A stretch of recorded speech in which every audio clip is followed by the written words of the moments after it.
اعوذ باللہ من الشیطان الرجیم بسم اللہ الرحمن الرحیم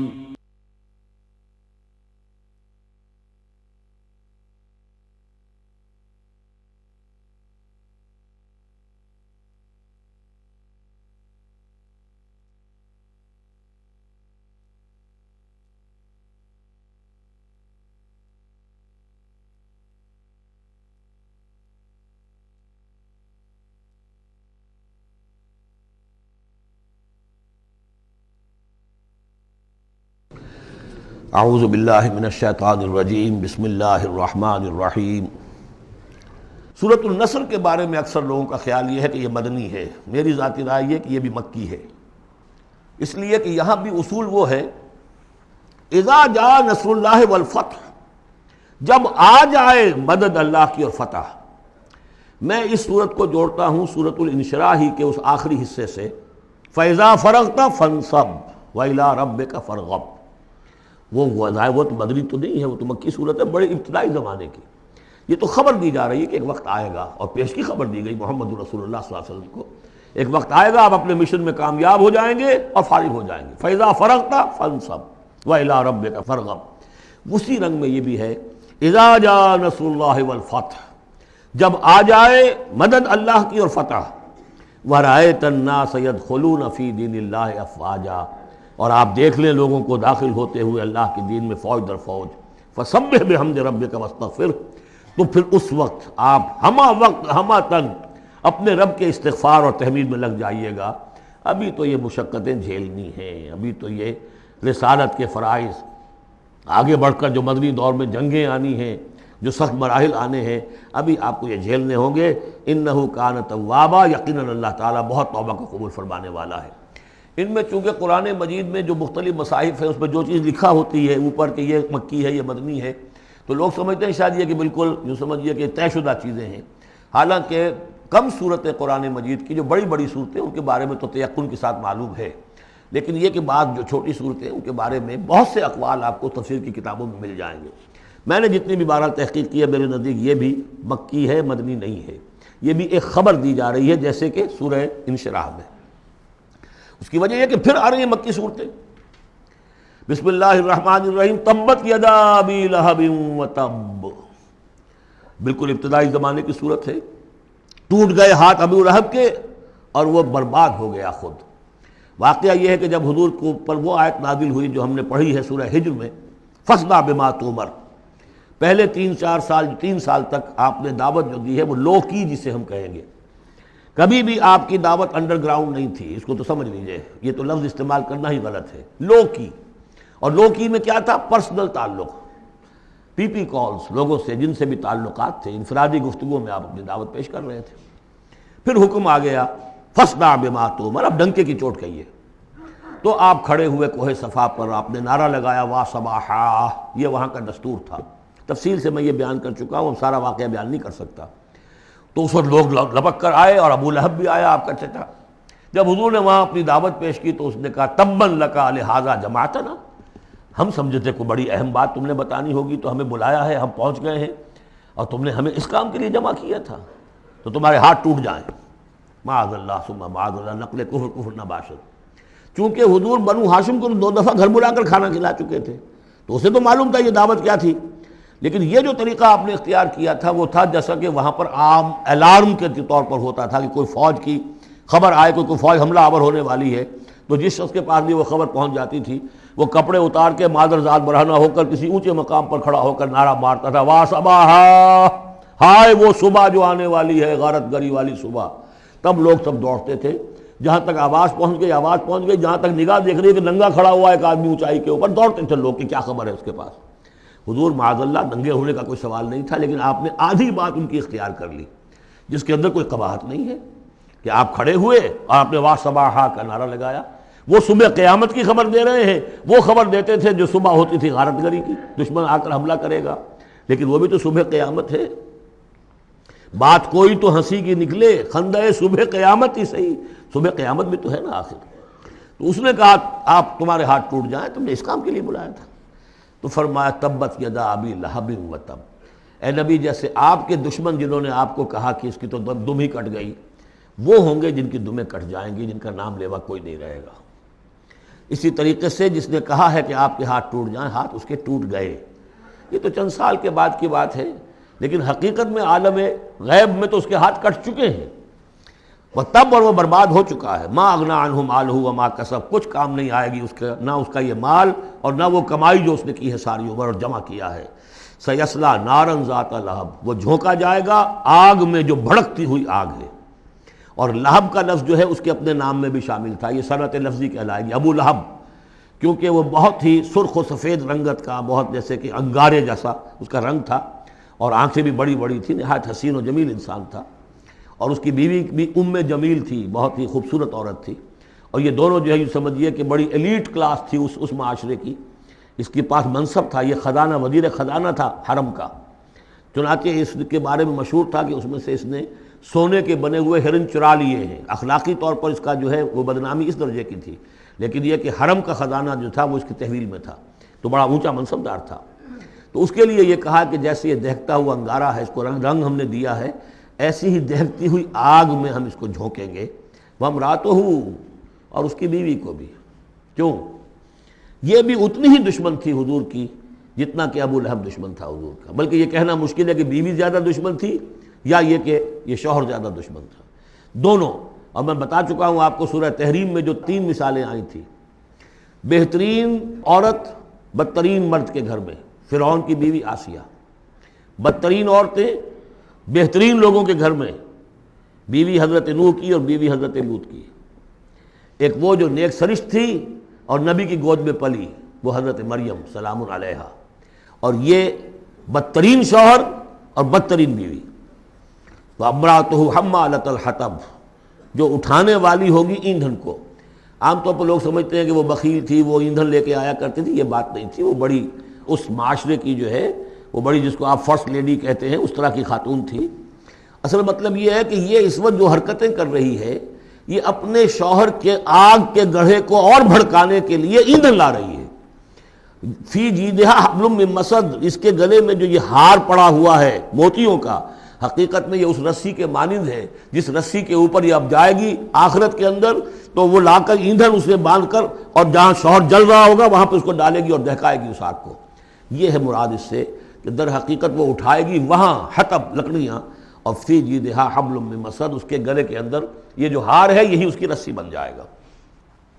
سورۃ الاخلاص قرآن حکیم کی عظیم ترین سورت، جس کو حضور نے فرمایا ثلث قرآن، تہائی قرآن کی مساوی ہے، توحید باری تعالیٰ پر جامع ترین سورت، مختصر ترین اور جامع ترین۔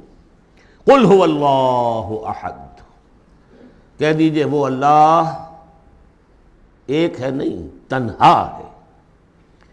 ایک کے لیے لفظ واحد ہے، واحد سے تو اثنان ثلاثہ شروع ہو جاتی ہے، اکیلا، دی موسٹ یونیک پرسن۔ قل هو اللہ احد، تنہا ہے، اللہ الصمد، باقی تمام مخلوقات کا وہی مرجع ہے۔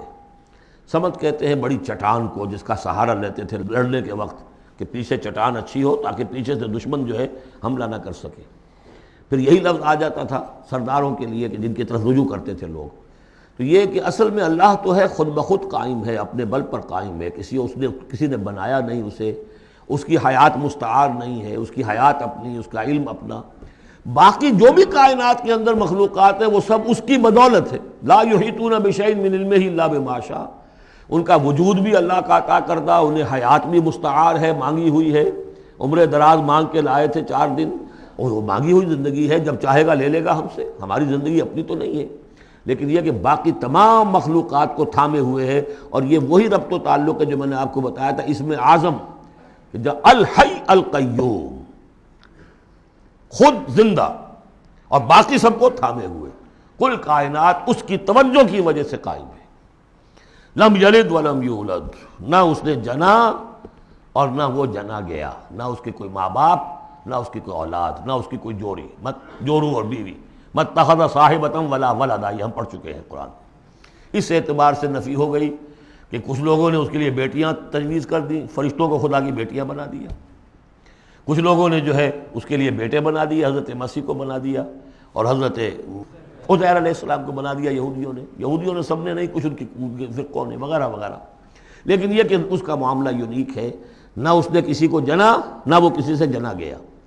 وَلَمْ يَكُنْ لَهُ كُفُوًا أَحَدٌ، اور نہیں ہے اس کا کوئی بھی، اب کفو جو کہتے ہیں برابری کا، کسی حیثیت سے اس کے برابر، کفو، ہم پلہ، ضد، ند، مثل، مثال، مثیل، کوئی نہیں، کوئی اس کا ہم پلہ نہیں ہے، کوئی اس کا ہم رتبہ نہیں ہے، کوئی اس کا کفو نہیں ہے۔ آخری دو صورتیں یہ گویا کہ قرآن مجید کے اختتام پر دو پہرے دار ہیں۔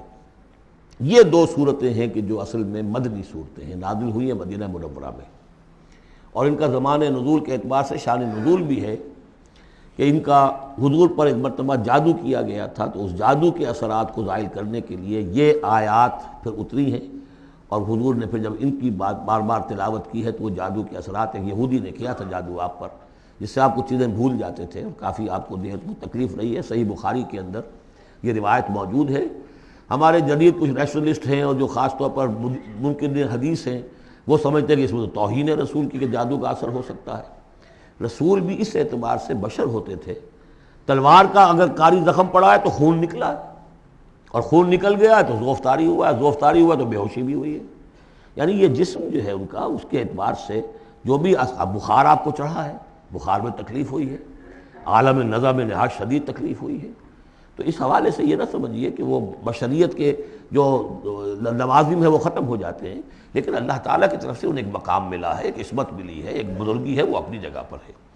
تو جادو کا وہ واقعہ بالکل صحیح ہے جو ہوا ہے، لیکن اس کے لیے اب یہ دو صورتیں ہیں، اور یہاں خاص طور پر نوٹ کر لیجئے کہ یہ معوذتین، یہ ایک صورت بھی ہو سکتی تھی، لیکن قرآن حکیم میں جو عام مزاج ہے کہ صورتیں جوڑوں جوڑوں کی شکل میں ہیں، تو دو حصوں میں تقسیم کر دیا۔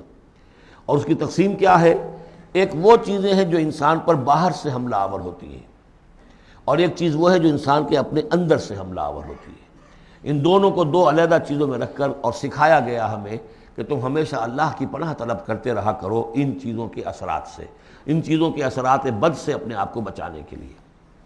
بسم اللہ الرحمن الرحیم، قل اعوذ برب الفلق، کہو کہ میں پناہ میں آ گیا صبح کے رب کی۔ فلق، فلق ویسے تو یہ لفظ ہم پڑھ چکے ہیں سورہ انعام میں، فالق الاصباح، رات کی تاریکی کا پردہ پھٹتا ہے اور سپیدہ سحر نمودار ہوتا ہے، یا گٹھلی، فالق الحب والنوائب، تو وہ جو گٹھلی ہوتی ہے وہ بھی پھٹتی ہے تو اس میں سے دو پتیاں نکلتی ہیں تو درخت بنتا ہے۔ اس اعتبار سے فلق سے مراد یہاں صرف صبح نہیں ہے، بلکہ جو اگلی صورت میں آ رہا ما خلق، جو بھی کچھ اس کائنات میں اس نے پیدا کیا ہے در حقیقت وہ عدم کا پردہ چاک کر کے اس کو وجود بخشا ہے، عدم سے، عدم محض سے، کریشن ایکس نہیلو، بغیر کسی شے کے کسی شے کو بنانا۔ تو قل اعوذ برب الفلق من شر ما خلق، میں پناہ میں آتا ہوں اس کی تمام مخلوقات کی پناہ سے۔ اب آپ غور کیجئے، مخلوق ظاہر بات ہے خالق کی طرح کامل تو نہیں ہو سکتی، مخلوق کے اندر کوئی نہ کوئی پہلو جو ہے وہ کمی کا، تقصیر کا، نقص کا رہ جائے گا۔ تو گویا کہ ہر مخلوق میں شر کا پوٹینشل ایلیمنٹ موجود ہے۔ یہ دوسری بات ہے کہ اللہ تعالیٰ کسی کو سہارا دے دے، کسی کو اپنی طرف سے عصمت عطا کر دے، اپنی طرف سے خصوصی پروٹیکشن عطا کر دے، پوٹینشلی خلق جو ہے وہ گویا کہ مستلزم ہے، اس کے ساتھ شر کے اندر کا پہلو موجود ہوگا۔ قل اعوذ برب الفلق من شر ما خلق، یعنی وہ شر جو ہے خود اپنی جگہ پر کوئی علیحدہ مستقل وجود رکھنے والی شے نہیں ہے، بلکہ وہ شر جو ہے خلق کے اندر جو کمی کا پہلو ہے۔ جیسے ہم نے انسانوں کے بارے میں پڑھا، خلق الانسان من عجل، انسان کی سرشت میں جلد بازی ہے۔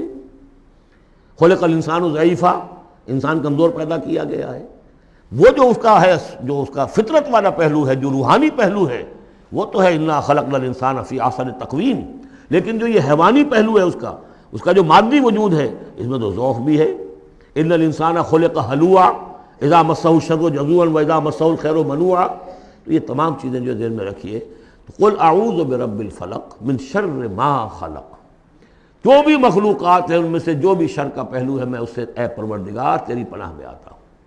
ومن شر غاسق اذا وقب، خاص طور پر یہ رات کو ڈھانپ لینے والی جو ہے رات، اندھیرا، یہ ظاہر بات ہے اسی پھر رات کے پردے میں چوری بھی ہے، ڈاکہ بھی ہے، اسی میں پھر غول بیابانی جو ہیں، شیاطین جن ہیں، ان کا بھی جو حرکتیں ہوتی ہیں، پھر یہ ساری چیزیں جو ہے اسی کے سلسلے من شر غاسق اذا وقب، سانپ بچھو وغیرہ بھی اسی وقت نکلتے ہیں، ومن شر النفاثات فی العقد، اور جو عورتیں گانٹھیں باندھ کر پھونکے مارتی ہیں، یہ جو بھی ٹونے ٹوٹکے ہوتے ہیں اور اس کی وجہ سے لوگوں کو نقصان پہنچایا جاتا ہے، گویا کہ یہ بھی اس کے اندر بھی کوئی حقیقت ہے، یہ سفلی عملیات بھی ہیں، ان کے بھی اثرات ہیں۔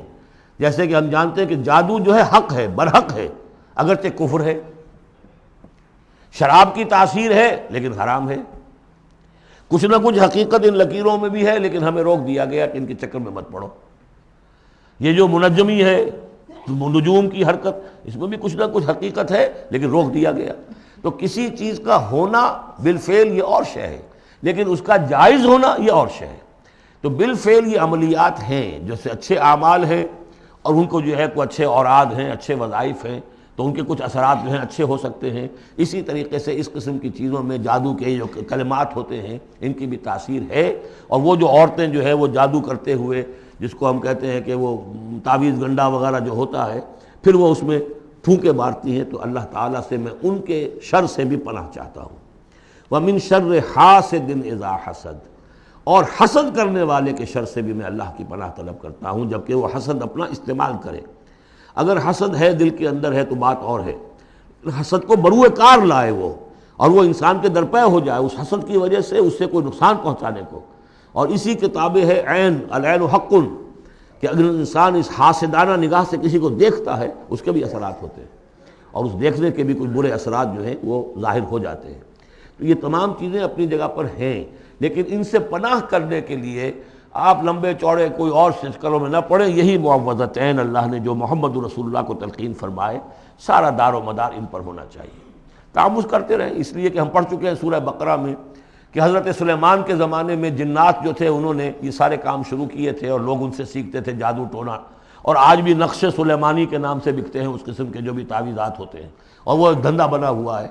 تو اس کو لوگوں نے سیکھا، اور وہ لوگ جو ہے آج بھی ہمارے ہاں یہ چیزیں چل رہی ہیں، لیکن یہ چیزیں حرام کی گئی ہیں، اور کہا گیا ہے کہ کوئی کسی کو نقصان نہیں پہنچا سکتا جب تک کہ اللہ کا اذن نہ ہو۔ اگر یہ یقین انسان کے دل میں ہو تو پھر اسے کوئی نقصان نہیں ہوگا۔ اور ویسے تو یہ ہے کہ تکلیف اللہ کی طرف سے کسی وقت آ سکتی ہے، بغیر اس کے کہ کوئی اور آپ کو پہنچائے، اللہ کی طرف سے خود بھی آ سکتی ہے۔ سورۃ الناس اب یہ آخری سورت ہے، میرے نزدیک یہ آخری گروپ جو ہے سورتوں کا جو سورہ ملک سے شروع ہوا ہے۔ یہ دونوں پارے جو ہیں یہ سوائے ان دو صورتوں کے سب مکیات پر مشتمل ہیں صورتوں پر، اور صرف یہ دو صورتیں جو ہیں یہ مدنیات ہیں۔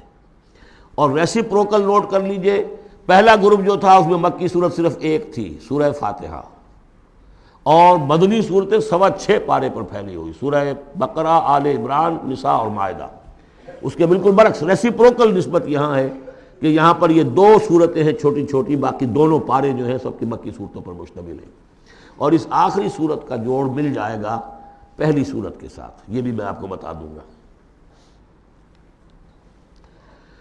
بسم اللہ الرحمن الرحیم، قل اعوذ برب الناس، کہیے کہ میں پناہ میں آتا ہوں جو تمام انسانوں کا رب ہے اس کی پناہ میں۔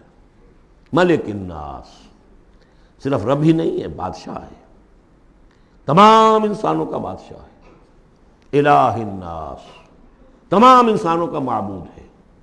من شر الوسواس الخناس، اس وسوسہ کرنے والے خناس کی جو پیچھے چھپ جاتا ہے، الذی یوسوس فی صدور الناس، جو لوگوں کے سینوں میں وسوسہ اندازی کرتا ہے، اس کے شر سے پناہ مانگتا ہوں۔ یہ جو شیطان لعین ہے جس کے بارے میں آتا ہے کہ ان الشیطان یجری من الانسان مجری الدم، حضور کی حدیث ہے یہ شیطان تو اس طریقے سے انسان کے وجود میں سرایت کر جاتا ہے جیسے کہ خون سرایت کر رہا ہے۔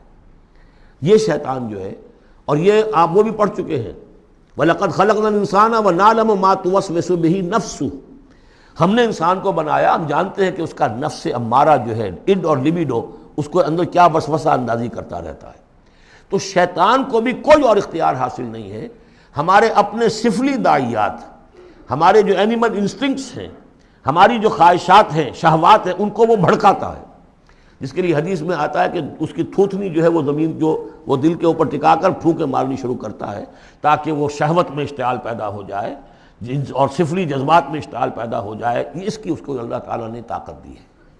یہ ہے وسوسہ، وسواس الخناس. اور خناس کیوں کہا؟ اگر آپ ذکر کریں گے لا حول ولا قوت الا باللہ فوراً بھاگ جائے گا. تو ذکر سے جب دل خالی ہوتا ہے، دل میں اگر اللہ کی یاد نہیں ہے تو شیطان آئے گا، تھوتنی ٹکائے گا اور پھونکے مارے گا.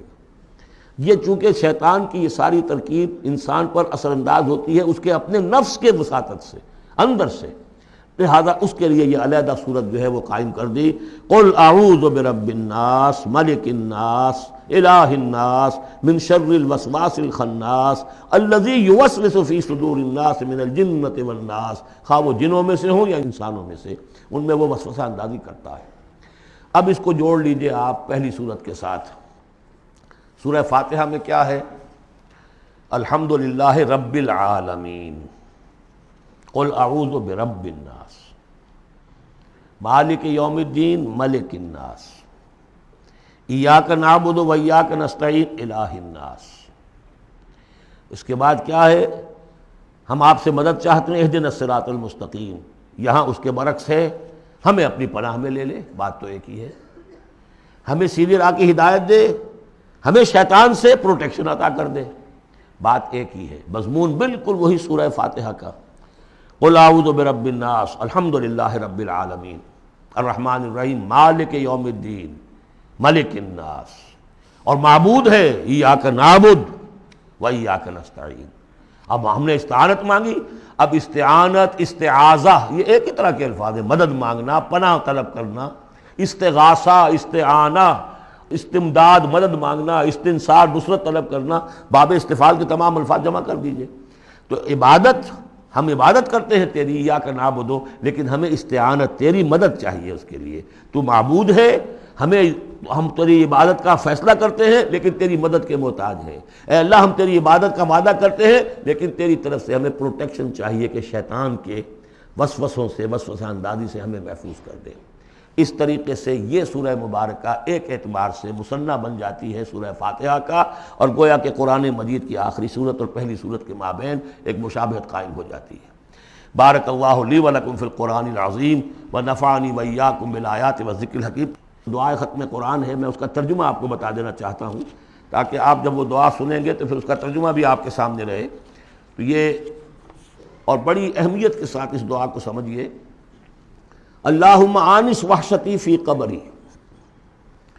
اے اللہ میری قبر میں جو وحشت ہوگی تنہائی کی، اس وحشت کو دور کرنے کے لیے مجھے قرآن مجید کا انس عطا کر دے.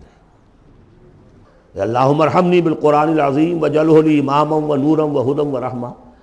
لیکن اب جب موت قریب نظر آتی ہے اور قبر جو ہے وہ نظر آ رہی ہے تو معلوم ہوتا ہے کہ اہم ترین حصہ یہی ہے، اس دعا کا جو پہلا حصہ ہے. اللہم آنس وحشتی فی قبری. اس وحشت کو مانوس میرے لیے بنا دے، لیکن مانوس بنے گی قرآن کے ذریعے سے. وارحمنی بالقرآن العظیم، اور مجھ پر رحم فرمائیو اس قرآن عظیم کی بدولت. واجعلہ لی اماما ونورا وہدی ورحمہ. اور اس دنیا میں پروردگار اس قرآن کو میرے لیے امام بنا دے، میں اس کی پیروی کروں. لیکن یہ الفاظ کہتے ہوئے اپنے دل کو دیکھنا ہوگا کہ خود اپنا ارادہ ہے یا نہیں.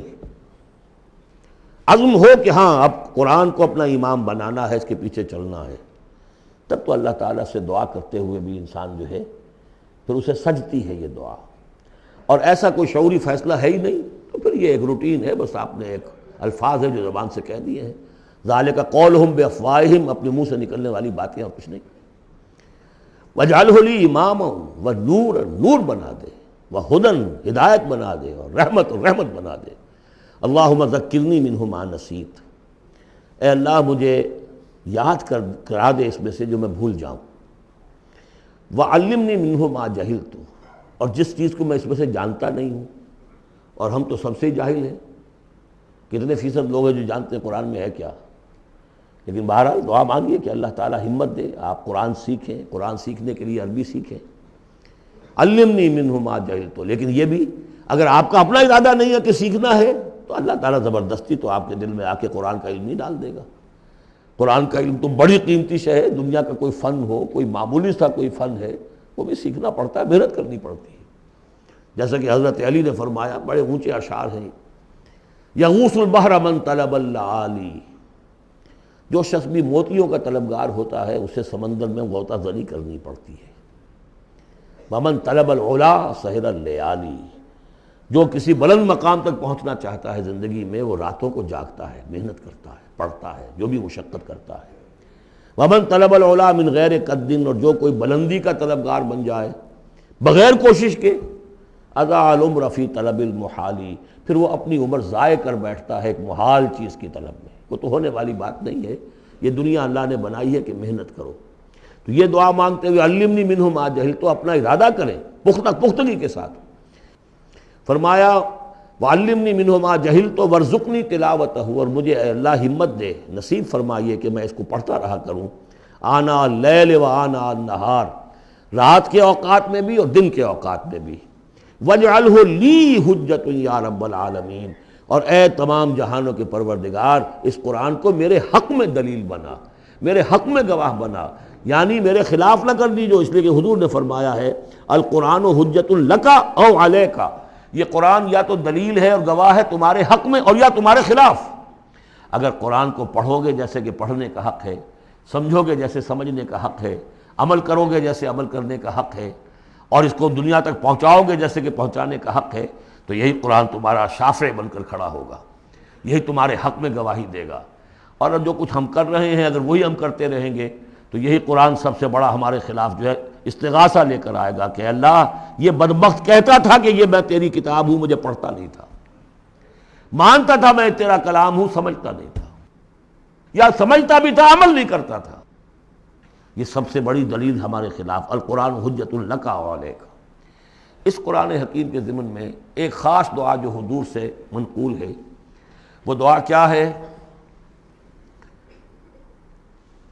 اللہم انی عبدک، پروردگار میں تیرا بندہ ہوں، ابن عبدک، میرا باپ بھی تیرا ادنا غلام تھا، وابن امتک، میری ماں بھی تیری ادنا کنیز تھی، فی قبضتک، میں تیرے قبضہ قدرت میں ہوں، ناصیتی بیدک، میری پیشانی تیرے ہاتھ میں ہے، ماضٍ فی حکمک، میرے پورے وجود میں تیرا ہی حکم جاری و ساری ہے، عدل فی قضاؤک، اور میرے بارے میں جو فیصلہ تو کرے وہ عدل ہی پر مبنی ہوگا۔ اسألک، میں تجھ سے سوال کرتا ہوں، بکل اسم ہوا لک، ہر اس نام کے حوالے سے جو تیرا ہے۔ قرآن میں بار بار ہم نے پڑھا فدعوہ بہا، للہ الاسماء الحسنی فدعوہ بہا، اللہ کے ناموں کے حوالے سے دعا کیا کرو۔ اسألک بکل اسم ہوا لک، جو تیرے نام ہے، انزلتہ فی کتابک، جسے تو نے اپنی کسی کتاب میں نازل کیا، او علمتہ احدا من خلقک، یا تو نے اپنے مخلوق میں سے کسی کو سکھایا، اب استاثرت بہ فی مکنون الغیب عندک، یا اسے ابھی اپنے پاس اپنے غیب کے خزانے میں محفوظ رکھا ہوا ہے۔ سارے ناموں کا حوالہ دے کر اسألک کا کیا؟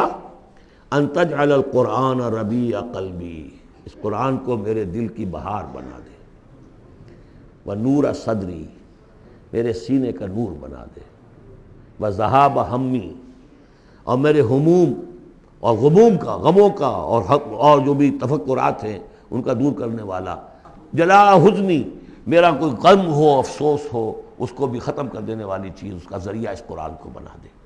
تو یہ بڑی عظیم دعا ہے جس میں ایک طرف عبدیت کی انتہا ہے، تواضع، اللہ کے سامنے تذلل، اور پھر یہ کہ مانگنے کی شے اصل میں قرآن سے کیا ہے، اللہ سے مانگنے کی شے کیا ہے؟ الرحمن علم القرآن، یہ ہے سب سے بڑی دولت۔ یا ایھا الناس قد جاءتکم موعظۃ من ربکم وشفاء لما فی الصدور وہدی ورحمۃ للمؤمنین قل بفضل اللہ وبرحمتہ فبذلک فلیفرحوا ھو خیر مما یجمعون۔ تو یہ دعا جو ہے آپ مانگیں گے، اور اسی پر اب میں اپنی گفتگو ختم کر رہا ہوں۔ بارک اللہ لی ولکم فی القرآن العظیم ونفعنی وإیاکم بالآیات والذکر۔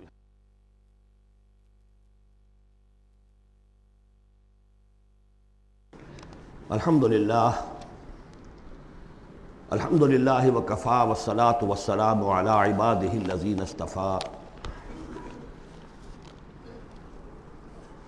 خصوصاً علی افضلہم وخاتم النبیین محمد الامین وعلی آلہ وصحبہ اجمعین. اما بعد فقد قال اللہ تبارک وتعالی کما ورد فی سورۃ الانفال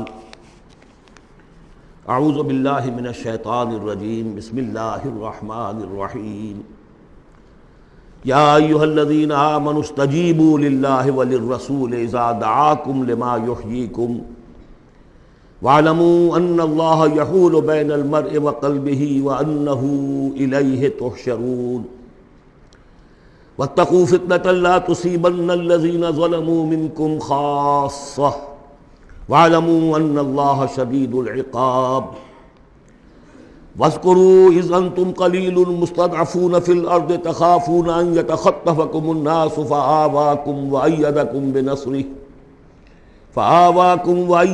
بِنَصْرِهِ وَرَزَقَكُمْ مِنَ الطَّيِّبَاتِ لَعَلَّكُمْ تَشْكُرُونَ يَا أَيُّهَا الَّذِينَ آمَنُوا لَا تَخُونُوا اللَّهَ وَالرَّسُولَ وَتَخُونُوا أَمَانَاتِكُمْ وَأَنْتُمْ تَعْلَمُونَ وَاعْلَمُوا أَنَّمَا أَمْوَالُكُمْ وَأَوْلَادُكُمْ فِتْنَةٌ وَأَنَّ اللَّهَ عِندَهُ أَجْرٌ عَظِيمٌ.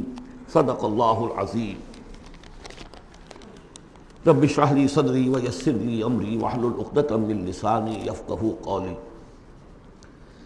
اللهم ربنا الهمنا رشدنا واعذنا من شرور انفسنا. اللهم ارنا الحق حقا وارزقنا اتباعه وارنا الباطل باطلا وارزقنا اجتنابه. اللهم وفقنا لما تحب وترضى. اللهم اجعلنا من عبادك الذين يستمعون القول فيتبعون احسنه. آمین یا رب العالمین. میں نے اپنی اس وقت کی گفتگو کا موضوع قرار دیا ہے بحالات موجودہ مسلمانان پاکستان کے لیے قرآن حکیم کی عملی رہنمائی. قرآن مجید میں کہیں گفتگو مشرکین سے ہو رہی ہوتی تھی، کبھی منافقین سے ہو رہی ہوتی تھی، کبھی منکرین آخرت سے ہو رہی ہوتی تھی، کبھی یہود سے، کبھی نصارہ سے، کبھی مسلمانوں سے. اور یہ کہ مکی صورتوں کا اپنا رنگ اور انداز ہے اور مدنی صورتوں کا اپنا رنگ اور انداز ہے.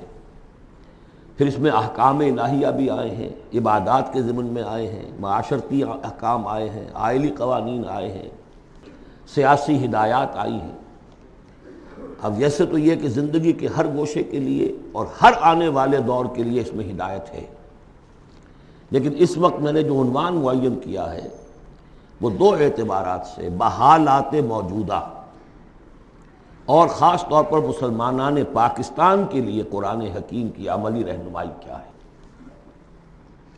لیکن یہ کہ قرآن مجید کی وہ رہنمائی کہ جو ابدی ہے، ہمیشہ کے لیے ہے، اساسی ہے، بنیادی ہے، جو زمان و مکان کی حدود سے ماورا ہے، میں چاہتا ہوں کہ پہلے اسے بھی چند نکات کی شکل میں اس کا خلاصہ آپ کے سامنے رکھ دوں. قرآن مجید کی وہ جو تعلیم ہے ابدی، ماورائے زمان و مکان، ہر دور، ہر ملک، ہر زمانے کے مسلمان کے لیے، وہ کیا ہے؟ پہلی بات یہ ہے کہ اللہ کا حق ادا کرے. اور اللہ کا حق کیا ہے؟ توحید.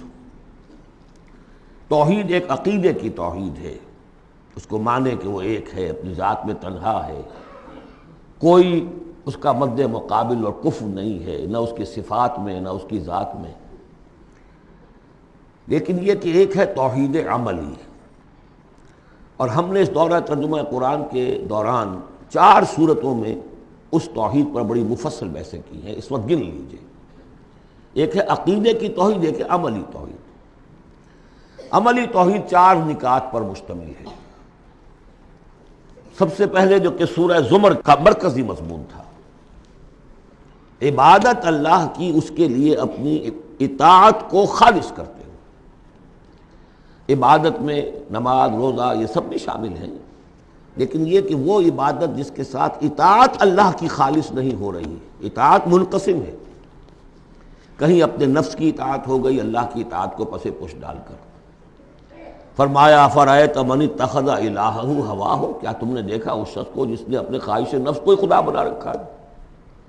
وہ مطاع ہے اس کا، کہتا ہے لا الہ الا اللہ اور بنا رکھا ہے خواہش نفس کو الہ. وما امروا الا لیعبدوا اللہ مخلصین لہ الدین حنفاء، عبادت اللہ کی لیکن اس کے لیے اپنی اطاعت کو خالص کرتے ہوئے. اب اس میں یہ ہے کہ وہ خالص اطاعت کلی اطاعت ہوگی. یا ایھا الذین آمنوا ادخلوا فی السلم کافہ، اگر اللہ کی اطاعت کچھ حصے میں کی جائے زندگی کے کچھ میں نہ کی جائے، گویا کہ آپ نے تقسیم کر لیا اطاعت کو. اس پر جو وعید آئی ہے افتؤمنون ببعض الکتاب وتکفرون ببعض فما جزاء من یفعل ذلک منکم الا خزی فی الحیاۃ الدنیا ویوم القیامۃ یردون الی اشد العذاب. کیا تم ہماری کتاب اور شریعت کے ایک حصے کو مانتے اور ایک کو نہیں مانتے؟ تو جو کوئی بھی یہ روش اختیار کرے گا دنیا کی زندگی میں، اس کا اس کے سوا کوئی اس کی سزا نہیں ہے کہ دنیا میں تو ذلیل و خوار کر دیے جائے اور قیامت کے دن شدید ترین عذاب میں جھونک دیے جائے. تو یہ عبادت ہوگی مخلصین لہ الدین.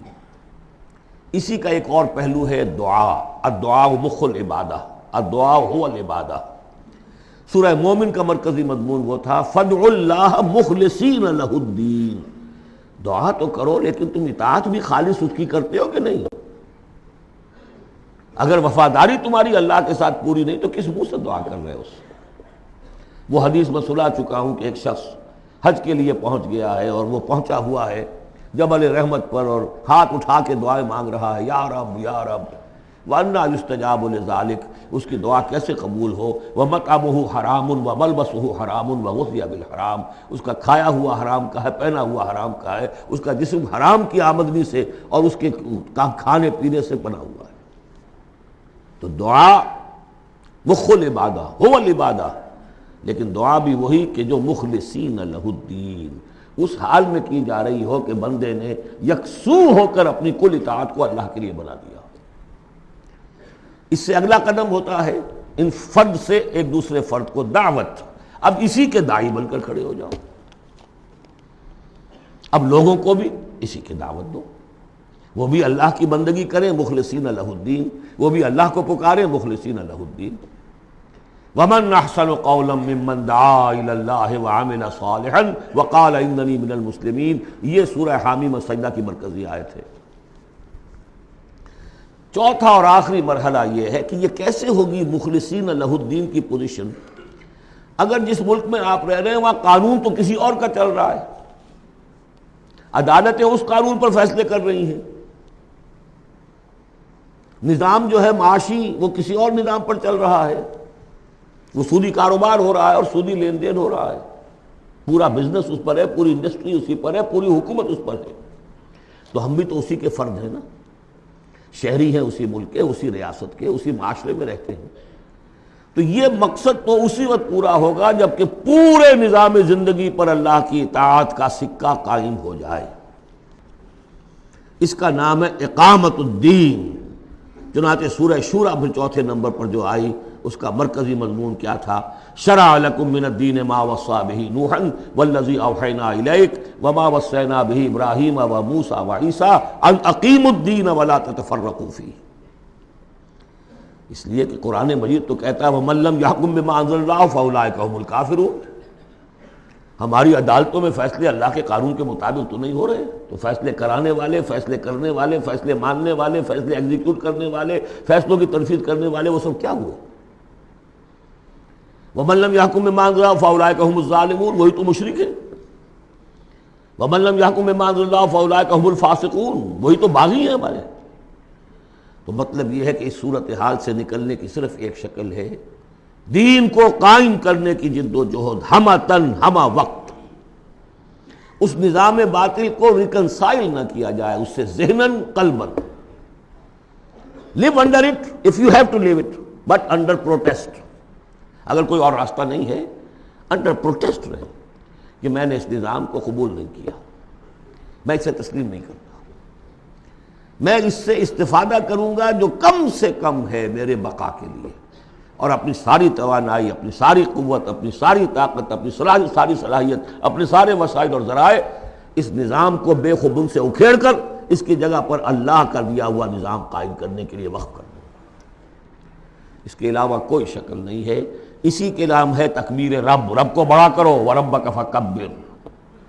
اسی کا مطلب ہے، اسی لیے حضور بھیجے گئے، هُوَ الَّذِي أَرْسَلَ رَسُولَهُ بِالْهُدَى وَدِينِ الْحَقِّ لِيُظْهِرَهُ عَلَى الدِّينِ كُلِّهِ، اسی کے لیے آیا قَاتِلُوهُمْ حَتَّى لَا تَكُونَ فِتْنَةٌ وَيَكُونَ الدِّينُ كُلُّهُ لِلَّهِ۔ یہ تمام اصطلاحات ہیں، عباراتنا شتیٰ وحسنک واحد، مطلب کیا ہے؟ دین کو قائم کرو، دین کے مکمل نظام کو برپا کرو، تاکہ زندگی اپنے تمام ایسپیکٹس، اپنے تمام پہلوؤں سمیت انفرادی اور اجتماعی زندگی کے تمام گوشے اللہ کی اطاعت کے اندر آ جائے۔ اس کے بغیر اللہ کا حق ادا نہیں ہو سکتا۔ پہلا کام ہے اللہ کا حق ادا کرنا، اسی لیے فرمایا وما خلقت الجن والانس الا لیعبدون، لیکن اس عبادت کے یہ لوازم ہیں، فاعبدوہ مخلصین لہ الدین، فادعوہ مخلصین لہ الدین، اسی کی دعوت دوسروں کو دو، ادعو الی سبیل ربک بالحکمت والموعظۃ الحسنۃ وجادلہم باللتی احسن، اور اللہ کے دین کو بتمام و کمال قائم کرنے کے لیے تن من دھن لگا دو۔ اب آئیے اللہ کے بعد دوسرا حق ہم پر ہے رسول کا صلی اللہ علیہ وسلم، جن کی بدولت ہمیں یہ ہدایت نصیب ہوئی، ہمارے ماں باپ کو ان کے ماں باپ سے ملی، ان کو ان کے ماں باپ سے ملی۔ اس میں حضور صلی اللہ علیہ وسلم کی محنتیں ہیں، آپ کے صحابہ کی، محمد رسول اللہ والذین معہ کیسی کیسی مشقتیں جھیلی ہیں، تب یہ دین پھیلا تھا اور تب یہ دین غالب ہوا تھا۔ ان کا کیا حق ہے ہمارے اوپر؟ ویسے میں ساری حقوق تو یہاں بیان نہیں کر سکتا، لیکن ایک بات جان لیجئے کہ چونکہ محمد صلی اللہ علیہ وسلم بھیجے گئے تمام دنیا کے لیے اور قیامت تک کے لیے انسانوں کے لیے رسول، 5 مرتبہ آیا ہے، جن میں سب سے نمایاں آیت یہ 2 آیتیں تو اکثر لوگوں کو یاد ہوں گی، وَمَا أَرْسَلْنَاكَ إِلَّا رَحْمَةً لِّلْعَالَمِينَ وَمَا أَرْسَلْنَاكَ إِلَّا كَافَّةً لِّلنَّاسِ بَشِيرًا وَنَذِيرًا۔ اب نبی صلی اللہ علیہ وسلم نے بنفس نفیس اپنی رسالت کے فرائض ملک عرب اور قوم عرب کی حد تک تو پورے کر دیے، باقی دنیا کے لیے اس وقت بھی اور آنے والے ہر انسان کے لیے یہ فریضہ رسالت امت کے کندھے پر ڈال گئے، جبکہ آخری حج میں گواہی لے کر الا هل بلغت، اور جواب مل گیا انا نشهد انک قد بلغت وادیت ونصحت، اور اس کے بعد آپ نے فرمایا اب یہ بوجھ میرے کندھے سے تمہارے کندھے پر آ گیا۔ تو اگر ہم امتی ہیں تو مقروض ہیں محمد کے صلی اللہ علیہ وسلم، اگر یہ خواہش ہے کہ ان کی شفاعت ملے تو ان کا حق ادا کرنا ہوگا۔ وَكَذَلِكَ جَعَلْنَاكُمْ أُمَّةً وَسَطًا لِتَكُونُوا شُهَدَاءَ عَلَى النَّاسِ وَيَكُونَ الرَّسُولُ عَلَيْكُمْ شَهِيدًا۔ اس کے کم سے کم 2 تقاضے۔ پہلا تقاضا تو ایک قرآن کی تبلیغ کر دینا ایک ایک فرد نوع بشر کو اس امت کے ذمے ہے، اگر قرآن پہنچایا نہیں تو محمد کی رسالت کا پیغام ان تک نہیں پہنچا، امت کیا جواب دے گی قیامت کے دن؟ اے اللہ ان کے حوالے تھا کام، یہ قرآن کے کسٹوڈینز تھے۔ حضور نے فرمایا تھا فَلْيُبَلِّغِ شَاهِدُ الْغَائِبَ، میں تمہیں قرآن دے کر جا رہا ہوں، قَدْ تَرَكْتُ فِيكُم مَّا إِنْ اعْتَصَمْتُم بِهِ لَن تَضِلُّوا أَبَدًا، اب پہنچاؤ اسے۔ تو ایک تو ہے قرآن کا پہنچانا، اور دیکھیے وہ یاد کر لیجیے سورہ نام کی آیت اوحی الی ھذا القرآن لانذرکم بہ ومن بلغ، یہ قرآن مجھ پر وحی کیا گیا تاکہ تمہیں بھی خبردار کر دوں، اور جن تک یہ قرآن پہنچ جائے اس تک گویا کہ میرا انذار پہنچ جائے گا، لیکن پہنچائے گا کون؟ میرا امت ہی پہنچائے گا۔ نمبر 2، یہ جو پہنچانے کا اور یہ جو حضور کا قرض ہم پر ہے ہمارے کندھے پر، اجتماعی سطح پر اس کا کم سے کم تقاضا یہ ہے کہ دنیا کے کسی ایک سائزیبل ملک میں وہ پورا نظام قائم کر کے دکھا دیا جائے عملاً، تاکہ دنیا دیکھ لے کہ یہ کوئی یوٹوپیا نہیں ہے، یہ خیالی جنت نہیں ہے، دیکھ لے کہ اس کی برکات کیا ہے، دیکھ لے کہ کس طرح کا معاشرہ وجود میں آتا ہے، کیسا معاشی انصاف ہوتا ہے، کیسی حریت کا جو ہے یہاں پر مظاہرہ ہے، مادر پدر آزادی نہیں لیکن حریت ہے، وہ کمیونزم والی مساوات نہیں لیکن سب کی تمام بنیادی ضرورتوں کی کفالت کی ذمہ داری ہے۔ حضرت عمر نے فرمایا کہ اگر کوئی کتا بھی بھوکا مر گیا دجلہ و فرات کے کنارے تو عمر ذمہ دار ہوگا۔ وہ ساری خوبیاں جن کے لیے کہ انسان دوڑ رہا ہے، بھاگ رہا ہے، کبھی مشرق کبھی مغرب، کبھی فرینچ ریولوشن کبھی بولشوک ریولوشن، یہ سب کاہے کے لیے؟ in search of a just social order۔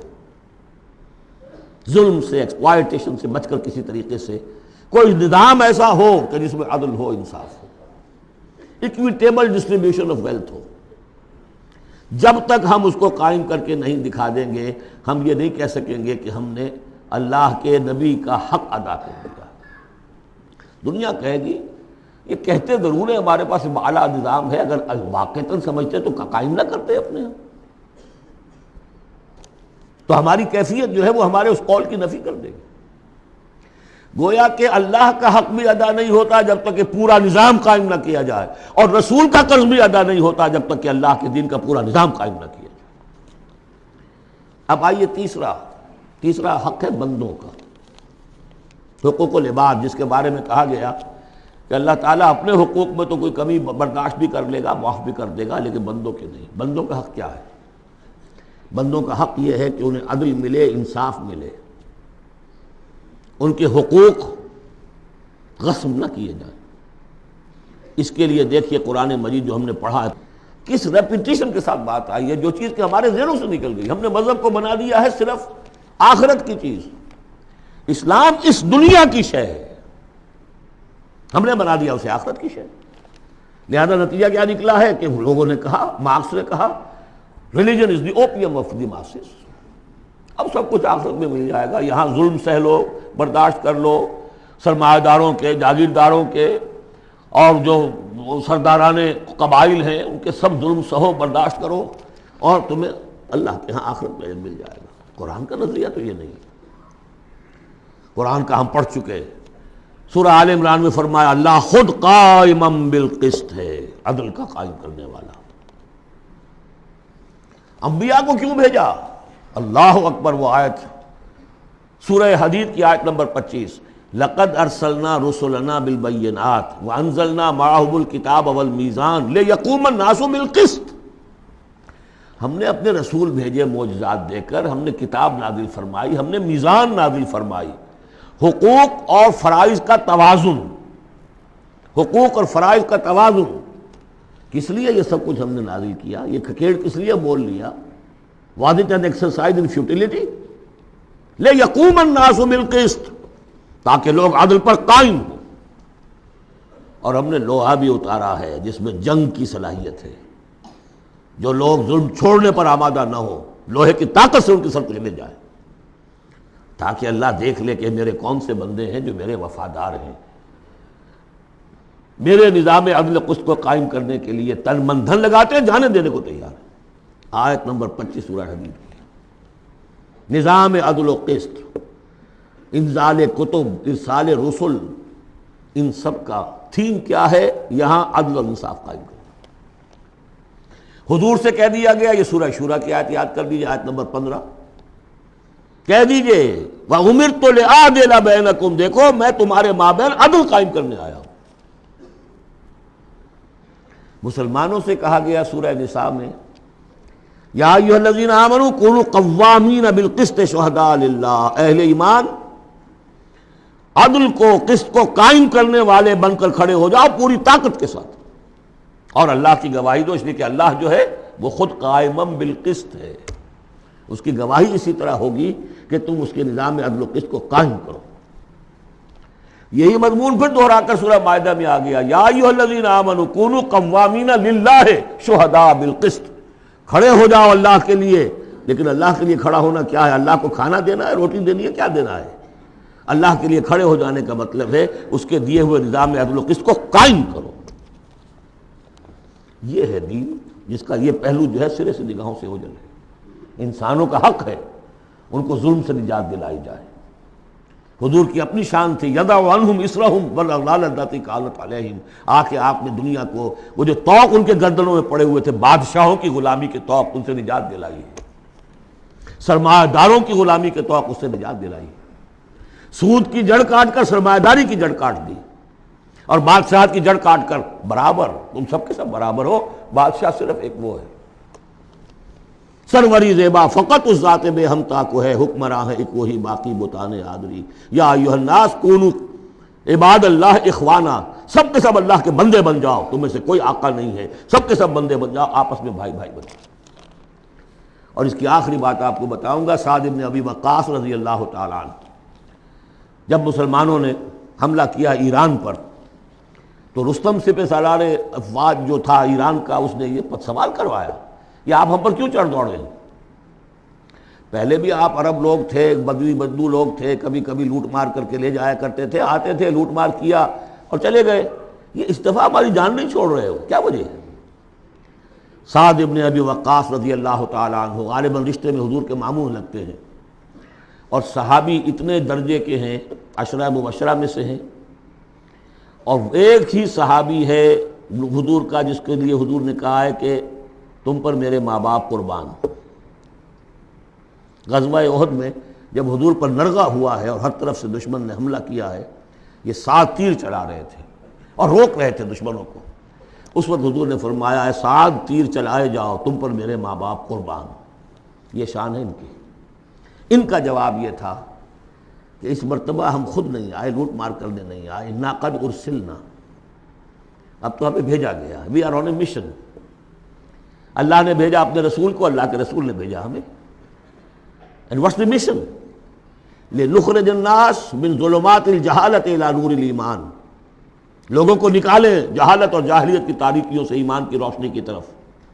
وَمِنْ جَوْرِ الْمُلُوكِ إِلَى عَدْلِ الْإِسْلَامِ، بادشاہوں کے ظلم و ستم کے پنجے سے نجات دلا کر اللہ کے نظام عدل سے، نظام خلافت راشدہ، جہاں جو اس وقت دنیا کی عظیم ترین مملکت کا جو فرما روا تھا اس کے کپڑوں میں پیوند لگے ہوئے تھے۔ ایرانی سے سفیر آیا تھا دیکھنے کے لیے، اور مدینے میں پوچھا تھا حضرت عمر کے زمانہ خلافت میں، اے نا ملککم، تمہارا بادشاہ کہاں ہوتا ہے؟ جواب ملا تھا لیس لنا ملک، ہمارا کوئی بادشاہ نہیں ہے، بل لنا امیر، ہمارا ایک امیر ہے۔ کہاں ہے بھائی؟ کوئی محل نظر نہیں آیا ہمیں، کہاں رہتا ہے؟ وہ گیا ہے، محل وحل تو کوئی ہے ہی نہیں، وہ گیا ہے، کچھ اونٹ جو تھے گم ہو گئے تھے بیت المال کے، بہت تلاش کیا نہیں ملے، تلاش کرنے گیا۔ وہ نظام، کوئی وجہ تھی کہ گاندھی نے 1937 میں کہا تھا جب پہلی مرتبہ پروونشل الیکشنز ہوئے ہیں ہندوستان میں، اور فرسٹ انسٹالمنٹ دی ہے انگریزوں نے سیلف رول کی انڈینز کو، اور تقریباً پورے ہندوستان میں کانگریس کی وزارتیں بنی ہیں۔ ہریجن میں جو اس نے مقالہ لکھا تھا کہ میں آپ لوگوں کے سامنے ابو بکر اور عمر کی مثال پیش کرتا ہوں، فالو دیم۔ جادو وہ جو سر چڑھ کر بولے۔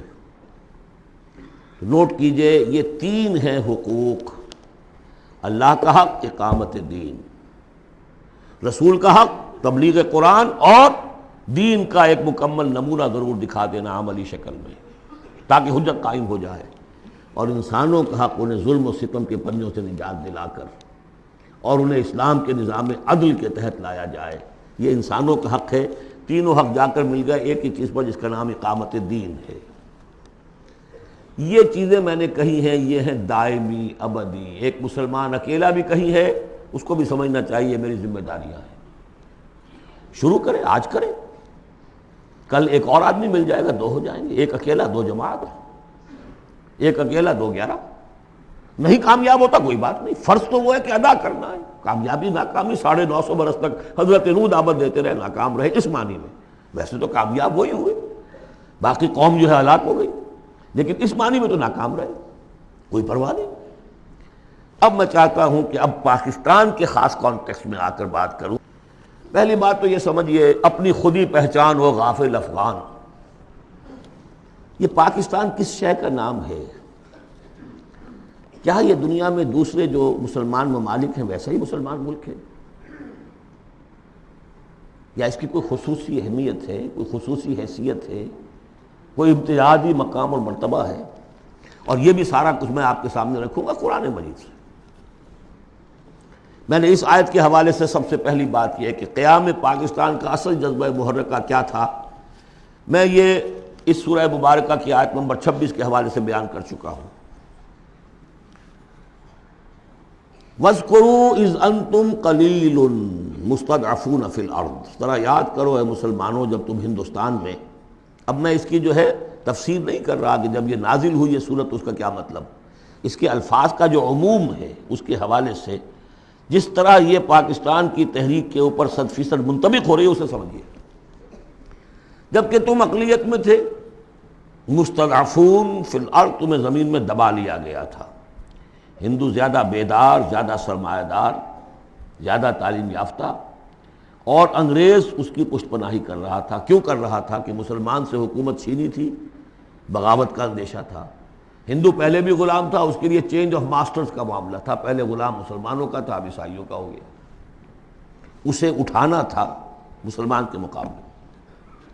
اس سے ایک خوف پیدا ہوا کہ اگر یہ انگریز چلا جائے گا، اب تو پھر بھی رول آف پین ہے، رول آف سورڈ تو نہیں ہے اس وقت، انگریز کی کچھ نہ کچھ قانون جو ہے رول آف لا تھا، اگر یہ چلا گیا اور ملک ہو گیا آزاد دنیا کے موجودہ اصولوں کے مطابق، ون مین ون ووٹ، تو مسلمان تو بالکل ہی رحم و کرم پر ہوں گے، ان کی تہذیب، ان کا تمدن، ان کی ثقافت، ان کی زبان، ان کے معاش کو، ان کے مذہب تک کے اوپر ہندو جو ہے وہ حملہ کرے گا، اور اپنی 800 سالہ جو ہے غلامی کا یا 1000 سالہ غلامی کا بدلہ چکائے گا، جس کا ظہور ہو گیا تھا اندرا گاندھی کے انفاذ سے، جو سقوط مشرقی پاکستان کے وقت اس کی زبان سے نکلے ہیں، we have ایونجڈ our 1000 years defeat، 1000 سالہ شکست کا بدلہ چکا لیا۔ یہ تھا خوف۔ وَاذْكُرُوا إِذْ أَنْتُمْ قَلِيلٌ مُسْتَضْعَفُونَ فِي الْأَرْضِ تَخَافُونَ أَنْ يَتَخَطَّفَكُمُ النَّاسُ فَآوَاكُمْ، اللہ نے تمہیں پناہ دی، پاکستان دیا، 2 ٹکڑے دیے، تم اس میں آؤ اور پناہ لو۔ وَأَيَّدَكُمْ بِنَصْرِهِ، اور اپنی نصرت سے تمہاری تائید فرمائی، اور رَزَقَكُم مِّنَ الطَّيِّبَاتِ، اور تمہیں طیبات کا رزق دیا، لَعَلَّكُمْ تَشْكُرُونَ، تاکہ تم شکر کرو۔ اس کے علاوہ ایک بات سمجھ لیجئے، مسلمانوں کو ہندوؤں کے اس غلبے سے بچانے کے لیے ایک شرط لازم یہ تھی کہ مسلمان ایک جماعت کے جھنڈے تلے جمع ہوں، ورنہ ان کی کوئی سیاسی حیثیت نہیں۔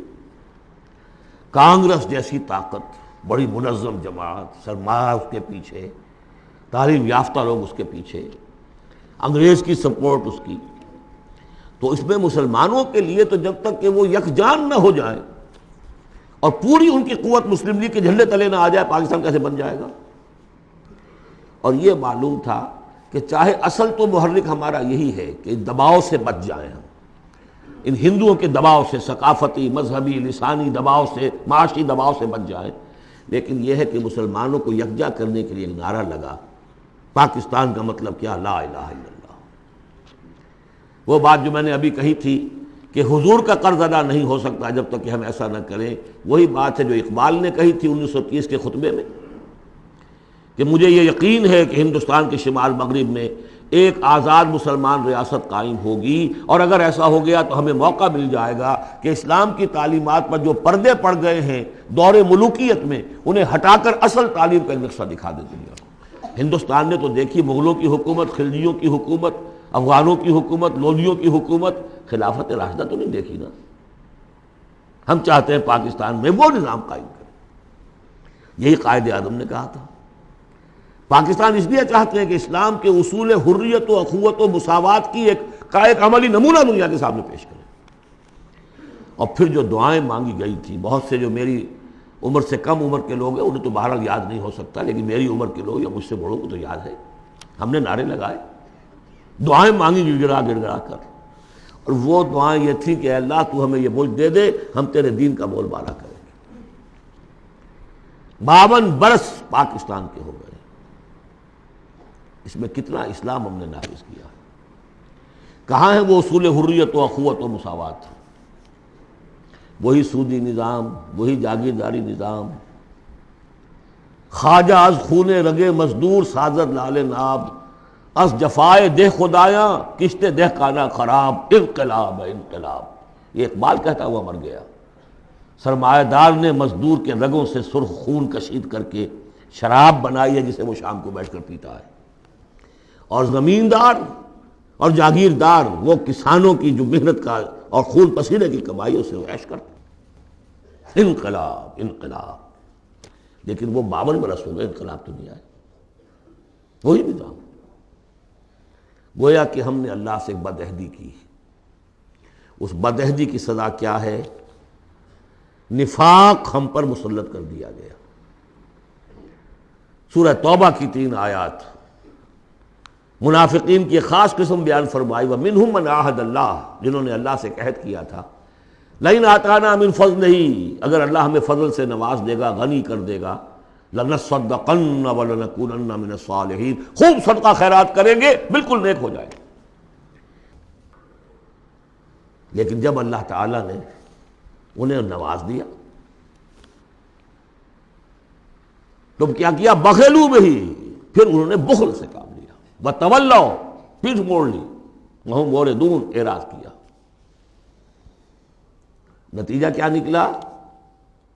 فَعَاقَبَهُمْ نِفَاقًا فِي قُلُوبِهِمْ، اللہ نے ان کے دلوں میں نفاق ڈال دیا۔ اور نفاق وہ بیماری ہے، قرآن میں کہا گیا ہے ان المنافقین فی الدرک الاسفل من النار، جہنم کے سب سے نچلے طبقے میں، وہی جو اشد العذاب، یوم القیامت یردون الی اشد العذاب، اگر پورے دین پر کاربند نہیں ہوگے تو قیامت کے دن شدید ترین عذاب میں جھونکے جاؤ گے۔ ان المنافقین فی الدرک الاسفل من النار، اور منافقین کے بارے میں ہم نے سورہ توبہ میں بھی آیت پڑھ لی، سورہ منافقون میں بھی پڑھ لی۔ ان کے لیے اے نبی آپ 70 مرتبہ بھی استغفار کریں گے تو میں معاف نہیں کروں گا۔ استغفر لہم او لا تستغفر لہم ان تستغفر لہم 70 مرۃ لن یغفر اللہ لہم۔ اس نفاق کی 3 شکلیں ہیں۔ نفاق باہمی، وہ ایک قوم ایک نہیں رہی، اب ڈھونڈ اب اس کو چراغ رخ زیبا لے کر، اب وہ قومیتوں میں تحلیل ہو گئی، عصبیتیں، ایتھنک، لنگوسٹک، پروونشل، قوم کہاں ہے؟ تحلیل۔ نفاق باہمی، ایک نفاق کردار جو حضور نے فرمایا کہ 3 نشانیاں ہیں منافق کی، اگر تینوں چیزیں ہوں تو وہ کٹر منافق ہے، خواہ نماز پڑھتا ہو، روزہ رکھتا ہو اور اپنے آپ کو مسلمان سمجھتا ہو۔ بخاری کی اور مسلم کی روایت ہے، جب بولے جھوٹ بولے، جب وعدہ کرے خلاف ورزی کرے، اور جب کہیں امین بنا دیا جائے تو خیانت کرے۔